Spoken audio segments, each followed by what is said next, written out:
Ms. Moore, is that Ms. Lane there next to you? Yes, Your Honor. Give me just a minute.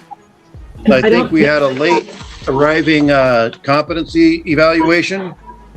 Yes, I believe that came just this morning, Your Honor. Ms. Rowe is counsel of record. Is it Ahola? Yes. That's your name? Yes, it is. Okay. So the report from Western State Hospital finds that Ms. Lane is not competent to proceed in the failure to understand the nature of the proceedings as well as the ability to assist. And so I guess I'll get some, I'm going to hear from Mr. Fortunato from the state, then I'll hear from Ms. Rowe as to where we go from here. And so to let Mr. Ahola as well as Ms. Lane Vasquez know that this case may be dismissed and then she would be released, but she would be reviewed by a DCR, designated crisis responder, before release. That's what's recommended in the report. The report does not recommend restoration. They feel that given her neurological failings, that would not be effective with someone in her condition. She would not be able to be restored. So I'm going to hear from Mr. Fortunato first, and then I'll hear from Ms. Rowe. All right, guys, let's jump right into the courtroom. Miss Lane stands beside her attorney as the judge confirms a fresh report from Western State Hospital. The verdict? She's not competent to proceed. That means she can't understand the trial or help her defense. The judge looks visibly burdened. He knows this is no easy call. There's talk of dismissal, but don't relax just yet. If this charge gets dropped, she's still headed for a review by a designated crisis responder. This isn't freedom. It's a temporary pause on chaos. Mr. Fortunato, I know that evaluation just came in like over the noon hour. When I left for lunch, it wasn't there yet. Your Honor, I did have the chance to review it, understanding where we're at, understanding Ms. Lane's history, and understanding the current requirements of Western State. I do think it's appropriate at this time to not request a competency restoration. I will be moving to dismiss this charge without prejudice. And I am, of course, asking, like the evaluator recommends, for a designated crisis responder to review Ms. Lane before she's released from custody. Okay. So Ms. Lane and Mr. Ahola and Ms. Lane Vasquez, I need everybody to listen to me. Is there a no contact order that needs to be rescinded in this case? Just looking that up, I will see, and if there is, I will be sure that that's done. So this case is going to be dismissed. She's going to be released, but she's going to be subject to a designated crisis responder review to determine whether or not she's a danger to herself or others. And I have no idea what that's going to say. The no contact order is going to be rescinded. I know Ms. Lane Vasquez, you wrote a fairly comprehensive letter about what you think should happen. You know, the things that you're requesting aren't the purview of this court. You know, guardianship, vulnerable adult, and all that sort of stuff. All that has to be handled in Superior Court. There's nothing I can do about that. And so, given what's been done in this case, this is pretty much all I can do. I did promise I was here for Ms. Rowe. Ms. Rowe, do you have anything to add at this time?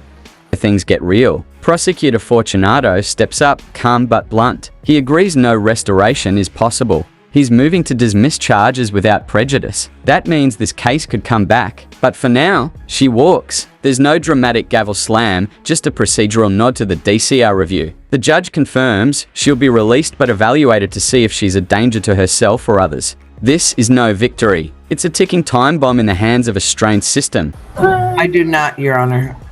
Okay. So you're going to get released here sometime later today. And, you know, I hope everybody's able to take a step back and figure out what's best for everybody. Ms. Lane Vasquez, you wanted to say something? I do. So it's like just a matter of knowing the situation. The situation is that she's been found to not be held responsible for a violent act. That she cannot be responsible for the act that she committed. So that being said, that hang on just a second. I'm not again. That's a little bit different.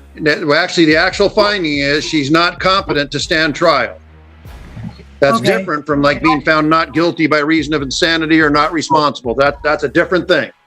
I understand. That is what I wanted my words to say. That being said, we know that there is that it's a sensitive situation and that she is going to return to a home that she owns with Kevin. There is a case that is still currently open where Kevin was the person that was hurting her and she's the victim, and it is still open. I confirmed that with the prosecutor's office that he violated a restraining order when that was put in place. Something that I feel like I need to really express to you is that Now buckle up. Miss Lane's daughter Vasquez speaks, voice shaking but sharp. She paints a disturbing picture her mother's returning to. A home she shares with Kevin, a man who allegedly abused her. There's still an open domestic violence case. Let that sink in. The judge cuts and says those cases were dismissed, technically. But Vasquez isn't backing down. She's studied the RCWS, she knows the law. She pleads for emergency guardianship. But district court, hands tied. Wrong court, wrong judge, right problem. I understand that this needs to be held in Superior Court, but the best I can do with the knowledge that I have and the energy that I have was reading the RCW codes and trying to understand them. And I understand that a criminal judge can appoint an emergency guardianship when there is an emergency. And this feels like an emergency. Ma'am, I'm going to stop you. I can't. In district court, I can't. A Superior Court judge can, but I cannot. Okay. I want my mom to be safe. I don't know any. Thank you for hearing me. You're welcome, and I can feel your frustration, but there are limitations on my position, and I can't do that. So we know that she cannot stand to be held for trial. That her competency is in question, and she's let to be released to a home where there's still a domestic violence case open. Okay, so I'm going to stop you there too for a second. My understanding is that, and I'm just looking that's on what's in front of me here, those cases have been dismissed also, and it looks like one of them was found because it looks like there was a concern with regarding to Mr. Aloha's competence to stand trial. You can feel the desperation rising. Vasquez is pleading not just for law, but for justice. She wants her mother safe. She's exhausted every route. APS, prosecutors, civil court, you name it. And what does she get? Shrugs. Legal dead ends. The judge hears her, acknowledges her pain, but again he says his hands are tied. It's all superior courts. Jurisdiction. But here's the truth nobody wants to say out loud. A dangerous loop is closing, and it's doing it legally. And so it doesn't look to me, that based on what's in front of me, that those cases are still open. They could be refiled if competency is restored or regained, but that's, I'm really limited on what I can do here.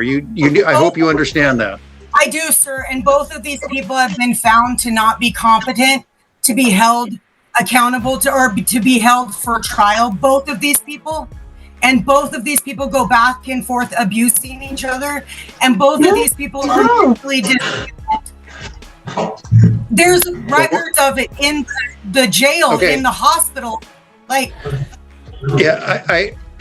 ma'am, and I don't, I hear what you're saying, but the involuntary commitment or, designated response, crisis responder for some sort of commitment, that's not something that's handled by me.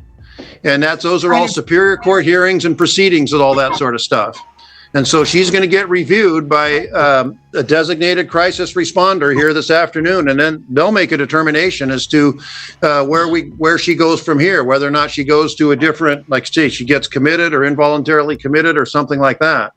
The only thing I can do in this court, and that's because it was chosen to be filed here, which it can be, is if there's a finding of competence and not competence, and the state's asking to dismiss it, which they are, then there's not much. My only recourse is to enter it, dismiss, enter a dismissal, and then have her reviewed by as a designated crisis responder. And then that kicks in a different system, which we can have a great deal of discussion as to how successful that system is. But that's where I'm at. That's my position. That's all I can do from here. Well, let's talk about the system. Two individuals, Miss Lane and Kevin, both found mentally unfit for trial. Both cycling through violent accusations, both heading right back into the same volatile environment. There's paper trail proof jail logs, hospital notes, but none of it triggers true intervention. The court's only power? Dismiss and hand off to another bureaucracy. The DCR will review her, but even the judge questions if that system even works. This isn't justice, this is delay dressed in protocol.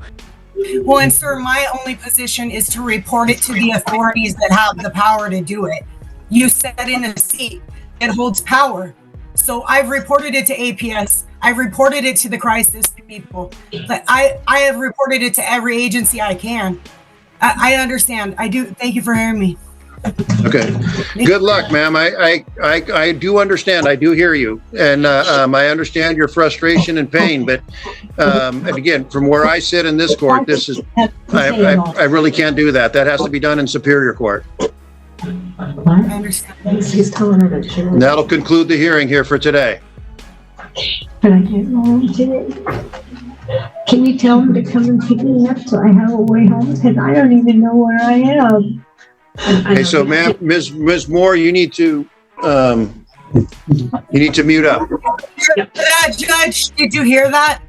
Judge. I Seriously. did. I mean, I Well, did. come on. Then I'm appealing to you. Appealing to you. Please file your own adult protective service with Okay, your I own can't- eyes. What you see right there.